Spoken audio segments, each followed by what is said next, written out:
기존 컴퓨터로도 AI를 활용해서 굉장히 빠르게 많은 경우의 수를 해결하니까 더 빨라진다는 게 어떤 강점이 있는 거죠? 양자 컴퓨터로 인해 가장 큰 변화를 맞이하는 분야가 하나 더 있습니다. 이게 사실은 일반 사람들은 이게 그렇게까지 복잡한 문제 아실 텐데 수학이나 물리학 하신 분들은 다 아는 문제입니다. 이게 굉장히 웹판원 문제를 적용해서 최적의 내비게이션 경로를 찾아주는 근데 문제가 모두가 양자 컴퓨터를 이용해서 최적의 경로를 찾으면 최적의 경로를 모두 찾으니까 그 길이 너무 막힙니다. 이거 어떻게 되는 건가? 이것까지도 어떻게... 진짜 좋은 알고리즘이 되려면 모두에게 같은 최적 경로를 제공하는 게 아니라 지난 시간 우리는 인공지능이 왜 양자라는 새로운 엔진을 갈구하는지 그 근본적인 이유를 살펴봤습니다. 양자의 원리는 그야말로 마법 같았죠? 하지만 여러분, 아무리 놀라운 기술이라도 우리의 삶과 산업의 실제 변화를 만들어내지 못한다면 그것은 아직 이론에 머문 기술일 겁니다. 오늘 AI 토피아에서는 실험실을 넘어 실전 무대에선 양자 컴퓨팅의 이야기를 나눠보려고 합니다. 오늘 저와 함께할 두 분의 지식텔러를 모셨습니다.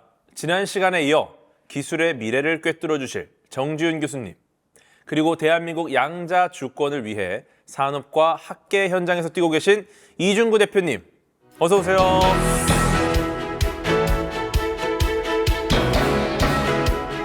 안녕하세요. 안녕하세요. 네, 네, 디지스트 전기전자 컴퓨터공학과의 정지훈 교수입니다. 네, 카이스트 전기 및 전자공학부의 이준구입니다. 저는 5년 전에 양자 컴퓨팅 회사 큐노바를 창립하여서 현재까지 운영을 하고 있습니다. 아유 반갑습니다. 네, 양자 컴퓨터가 아무리 똑똑해도 전교 1등처럼 모든 과목을 다 잘하는 건 아니지 않겠습니까? 네, 먼저 우리 정진 교수님께 여쭙겠습니다.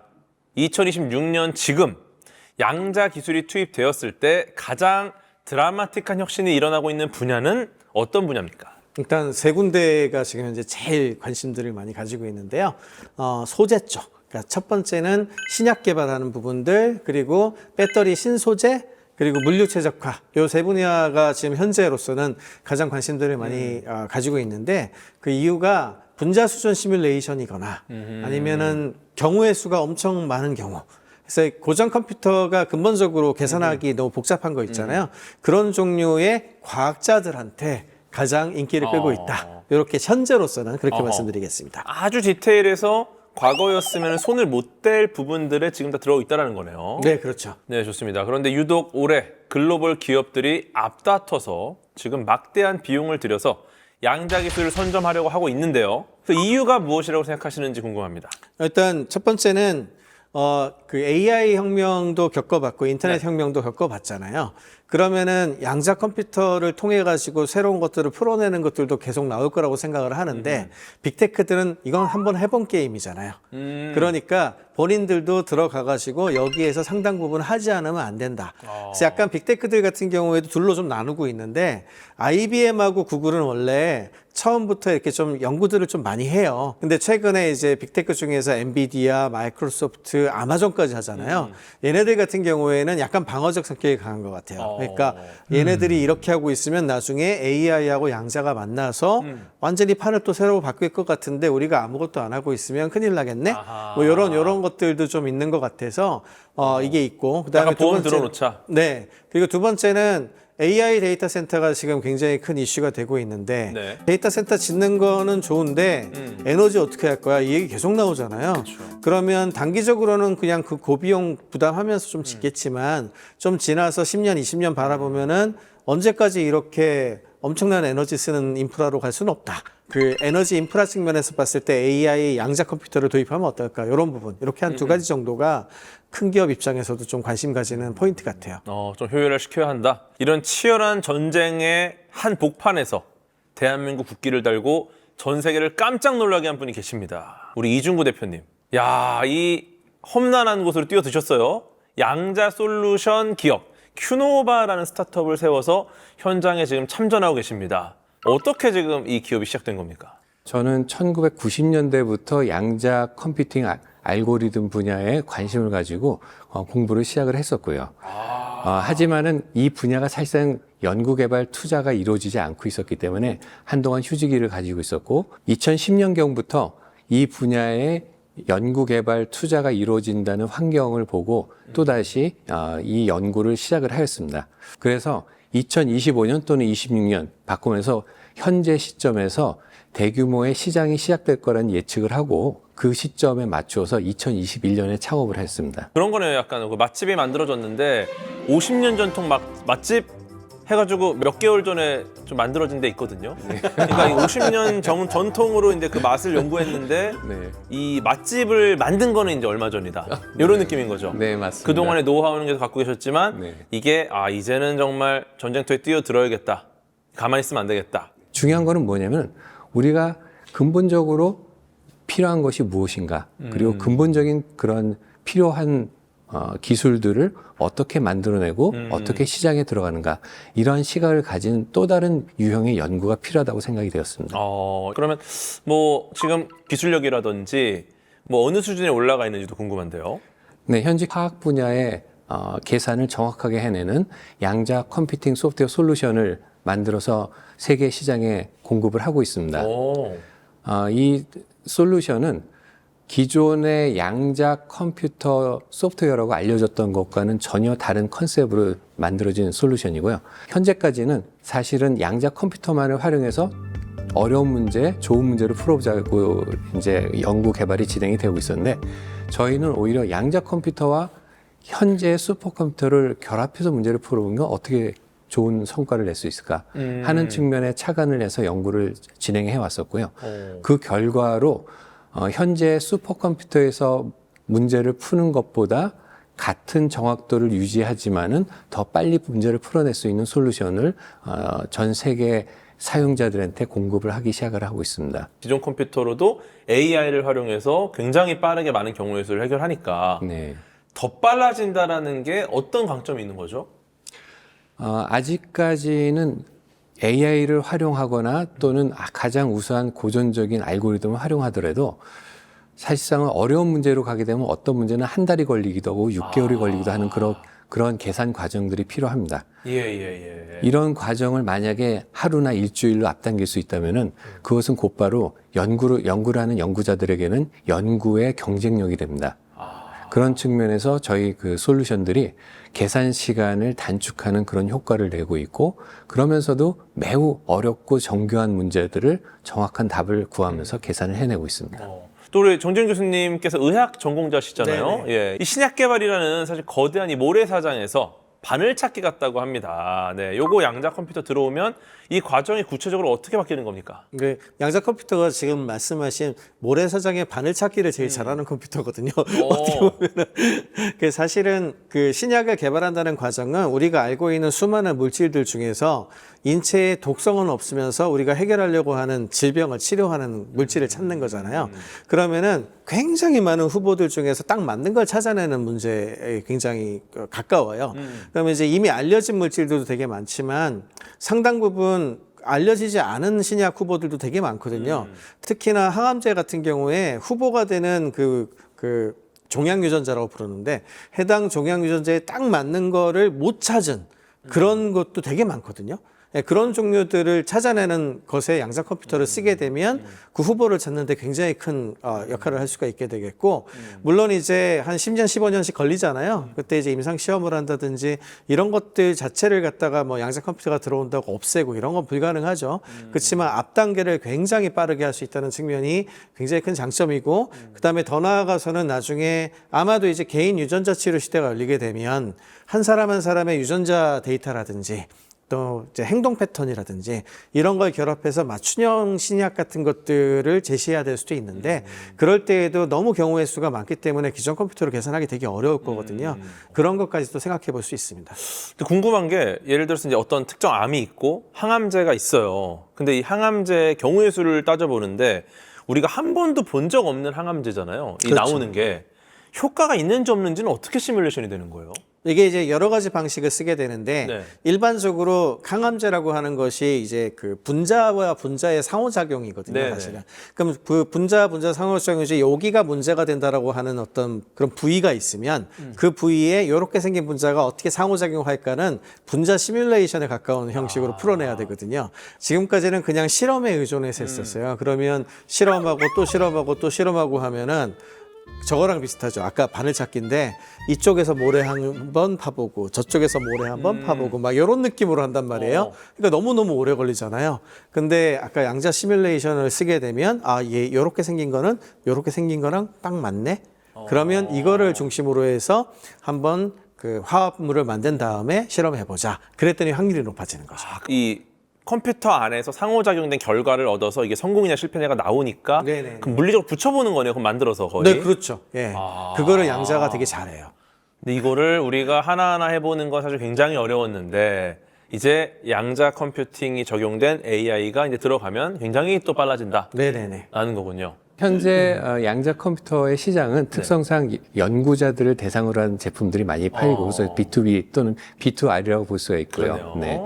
그중에 특히 가장 중요한 시장이 좀 전에 말씀해 주신 신약 개발 분야, 이 분야가 굉장히 중요한 시장으로 저희가 인지를 하고 있습니다.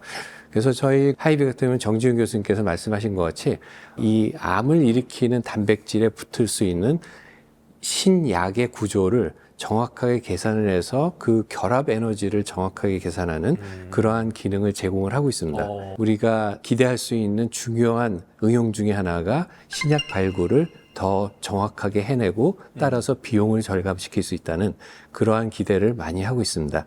그리고 실제로 그럴 수 있다는 증명들이 한두 개씩 나오기 시작하고 있는 단계에 있습니다. 네, 저도 개인적으로 이 분야 변화가 굉장히 궁금합니다. 금융. 네, 이거 관심 많으실 텐데요. 이미 고전의 컴퓨터들도 최고의 성능을 내고 있는 분야기도 하고 여기 AI가 접목이 되면서 굉장히 특별한 형태의 지금 금융 솔루션들이 나오고 있다는 거죠. 네, 그런데 여기 금융 분야에 굳이 양자 컴퓨터 도입하려는 이유가 무엇인지 또 실제로 성과를 낸 사례가 무엇인지 궁금합니다. 왜냐면 예를 들어서 이 금융 관련된 건 이제 AI의 가장 큰 특징, 개인화된 솔루션이 되잖아요. 그러니까 예전에 이제 거대한 어떤 금융 컨설팅을 제공했던 기업들이 이제는 AI를 기반으로 해서 굉장히 많은 사용자에게 한 번에 많은 솔루션을 줄 수 있게 됐고 이런 컨설턴트가 필요 없어진 거죠. 어떻게 보면은. 그런데 여기에 양자 컴퓨터가 들어가서 어떤 식의 또 성과가 날 수 있는지 네, 좀 궁금합니다.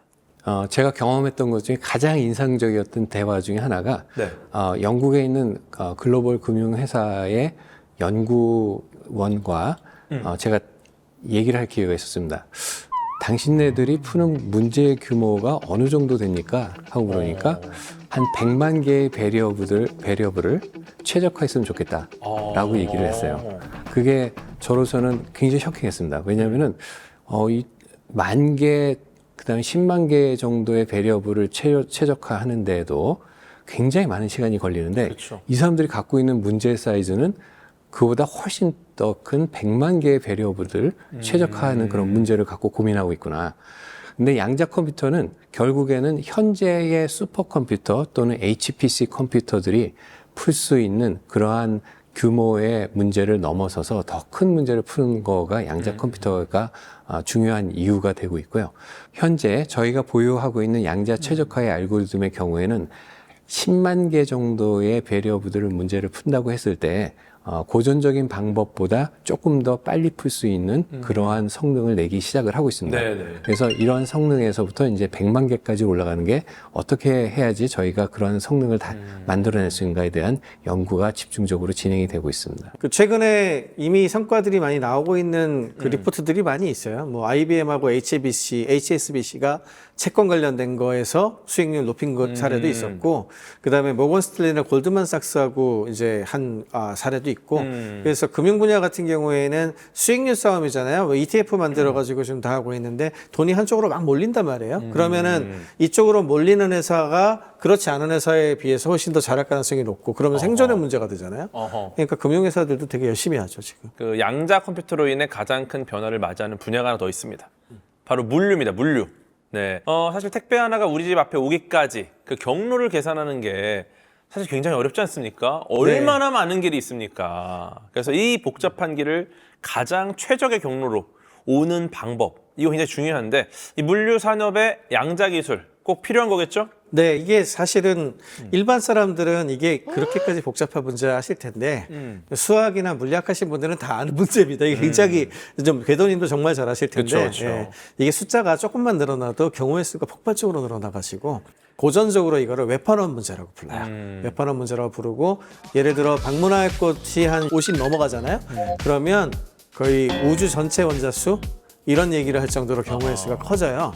그럼 이걸 하나하나 이제 따져봐서 계산을 하려면 하세월이죠. 이게 답이 안 나온단 말이에요. 그러니까. 예, 그런데 양자는 중첩 현상 이용해가지고 계산할 수가 있으니까 여러 경로 가능성을 한꺼번에 탐색을 해요. 맞아요. 그리고 최적에 가까운 회를 확률적으로 빠르게 좁혀 나가거든요. 그래서 이게 정답이야라고 얘기하기는 아직까지는 곤란하지만 확률적으로 예를 들어 한 98% 확률로 이게 정답이야라는 얘기를 할 수는 있거든요. 예, 그런 식으로 풀어 나가게 되면은 진짜 풀 수 있는 게 많고 또 한 가지는 글로벌 선사 같은 데들이 물류를 한다고 했을 때 우리가 생각해야 될 변수가 진짜 많아요.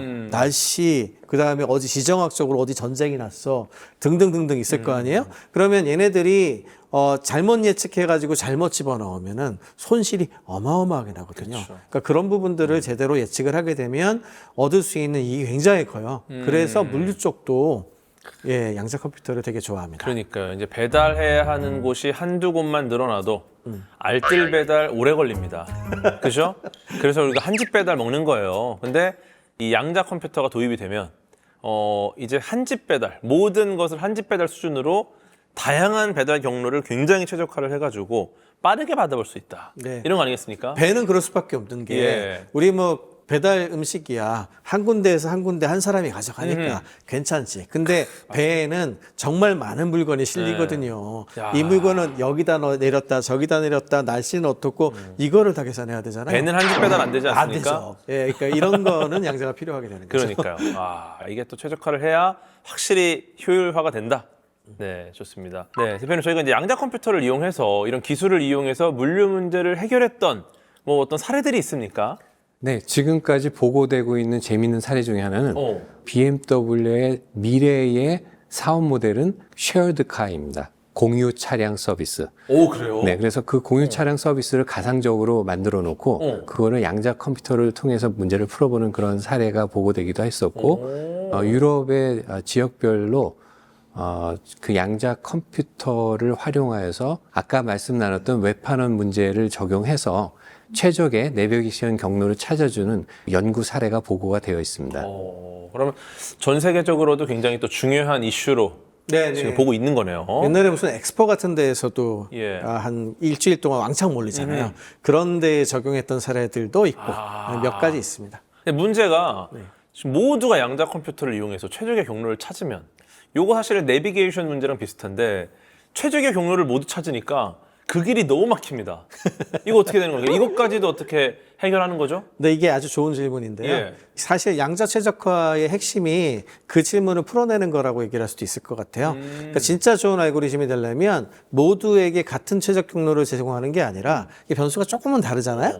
예, 그러면 각자에게 다른 최적 경로를 제시를 하게 될 것이고 개인화된 최적화라고 부를 수가 있게 되는데 그렇게 되면 교통 분산 효과가 일어나니까 더 좋아져야 되는 게 이론적으로는 그렇죠. 예, 그런데 아직까지는 현실은 좀 몰리는 경우가 나올 수밖에 없겠죠. 왜냐면 모든 딜레이들을 고려하지 못하니까. 그렇죠. 이제 더 나아가서는 현재 우리가 많이 활용하고 있는 언어 모델, 그러니까 챗GPT와 같은 그런 언어 모델과 같이 결합해서 활용되는 양자 AI 솔루션까지 단계가 나가야 되는데요. 우선은 금융과 물류와 같은 그런 최적화 모델에 있어서는 저희가 단기적으로 한 3년에서 5년 정도 이후면은 산업에서 활용될 수 있는 수준의 서비스들이 시작이 될 거라고 생각을 하고 있습니다. 하지만은 AI 분야는 저희가 굉장히 신중하게 생각을 해야 되는데요. 양자 AI가 가장 어렵게 느끼는 기술적인 장벽은 양자 컴퓨터 안에는 메모리가 없다는 기술적인 제한이 있습니다. 근데 이 메모리가 없는 양자 컴퓨터를 가지고 복잡한 AI 모델을 만들어 갈 경우에 생기는 문제점은 한 번 학습을 하면 한 번 사용하고 그 학습이 모두 다 잃어버리게 됩니다. 그렇겠네요. 네, 이러한 본질적인 문제를 해결하는 양자 AI 분야의 솔루션이 있어야 되는데 아직까지는 그 솔루션이 명확하게 어떻게 갈 수 있다는 걸 알려지지 않은 상태입니다. 양자 컴퓨터가 어떤 메모리 기능을 갖게 된다면은 또 굉장히 또 중요한 또 터닝 포인트가 되겠네요. 본질적으로 양자 컴퓨터가 가질 수 있는 메모리는 그 안에 중첩이라는 상태를 가지고서 메모리를 만들게 되는데 그렇죠. 이 중첩이라는 상태의 한계는 하나의 데이터를 읽어내게 되면 나머지 데이터도 다 없어진다는 게 중첩 성질에 있어의 그쵸. 극복하기 어려운 점입니다. 결정돼 버리고 끝나버리니까. 그렇죠.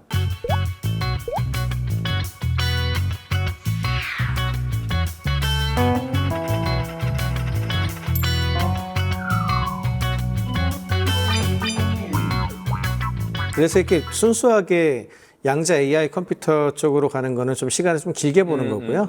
지금 현재는 앞단에서 데이터를 줄이는 쪽에 양자를 쓰고 AI한테 맡기거나 반대로 AI로 만들어낸 답을 양자로 풀어내거나 이렇게 앞뒤에 넣어가지고 하는 형태로 지금들은 열심히 개발하고 그래서 하이브리드 방식으로 하고 있죠. 아직은. 양자 컴퓨터와 AI를 활용해서 여러 가지 앞으로의 좀 발전된 부분들을 보고 있는데요. 마법 같은 양자 컴퓨터 연산 능력으로 인류의 난제 딱 한 가지만 해결할 수 있다. 두 분은 어떤 선택을 하시겠습니까? 현재 양자 컴퓨터는 완벽하지 않은 양자 컴퓨터입니다. 이제 에이전틱 AI 시대 오지 않습니까? AI 에이전트들의 네. 일종의 커뮤니티 서비스죠. 요즘 AI 에이전트들이 SNS에 인간들이 하는 것까지 요즘 이런 작업들을 하거든요. 이 거대한 변화 속에서 대한민국은 어떤 주인공이 될 것인가?